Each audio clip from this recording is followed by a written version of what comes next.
Bonjour à tous, dans cette vidéo, nous allons voir comment représenter graphiquement une suite arithmétique. Dans l'exemple, on nous dit soit UN la suite arithmétique de premier terme U0 égale moins 2 et de raison R égale 0,5.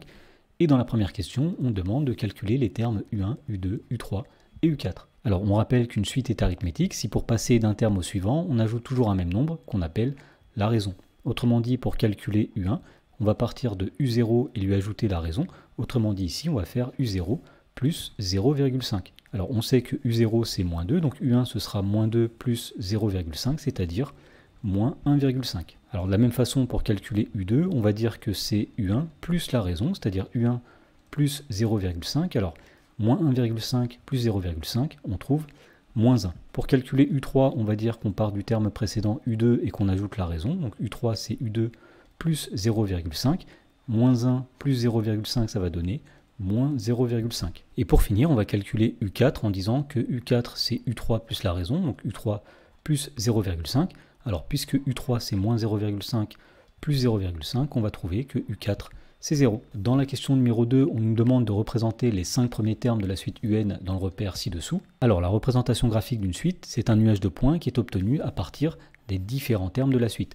Donc par exemple, lorsque n est égal à 0, eh bien, puisque U0 est égal à moins 2, on va se placer au point de coordonnées 0, moins 2. Donc le premier point représentatif de la suite UN est situé ici. Ensuite, pour placer le deuxième point du nuage de points, on va utiliser U1. Alors on sait que U1 c'est moins 1,5.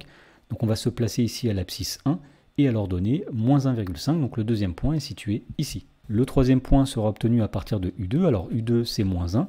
Donc on va se placer à l'abscisse 2 et à l'ordonnée moins 1. Donc c'est le point qui est situé ici. Et de la même façon, on va placer les deux derniers points. Alors U3 est égal à moins 0,5, donc on se place en abscisse à 3 et en ordonnée à moins 0,5, donc ici.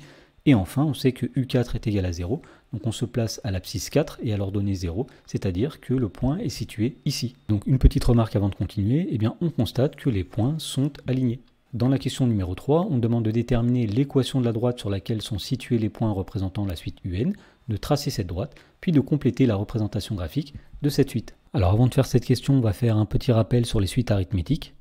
Alors si UN est une suite arithmétique, eh bien UN est de la forme f de n, où f est une fonction affine de la forme f de x égale ax plus b. Autrement dit, les points représentant une suite arithmétique sont situés sur une droite et on parle dans ce cas-là de croissance linéaire. Autrement dit, pour déterminer l'équation de la droite sur laquelle sont situés les points représentant la suite UN, eh bien on va essayer d'exprimer la suite UN de manière explicite sous la forme f de n où f est une fonction affine. Alors pour faire ça, eh bien, il y a une formule qu'il faut connaître. La formule dit que si une suite est arithmétique, pour tout entier naturel n, UN c'est U0 plus n fois la raison. Alors dans notre exemple, ça voudra dire UN qui est égal à U0, c'est-à-dire moins 2, plus n fois la raison, c'est-à-dire n fois 0,5. Et on peut écrire ça encore autrement sous la forme UN est égal à 0,5 n moins 2. Et donc on constate que UN est de la forme f de n, où f est la fonction définie par f de x qui est égal à 0,5 x moins 2. Autrement dit, les points du nuage de points sont situés sur la droite d'équation y égale 0,5x moins 2. On va tracer cette droite dans le repère. Alors pour tracer cette droite, il nous faut 2 points. Et en fait, ici, nous avons déjà 5 points. Donc il suffit de tracer la droite qui passe par 2 de ces points et elle passera par tous les points. Donc par exemple, c'est la droite qui fait ceci. Donc maintenant qu'on sait que tous les points de la représentation graphique de la suite UN sont situés sur cette droite, on peut les placer. Donc par exemple, le point qui correspond à n égale 5 sera situé ici, le point correspondant à n égale 6 ici, à n égale 7 ici, et ainsi de suite, on obtient le nuage de points représentant la suite UN.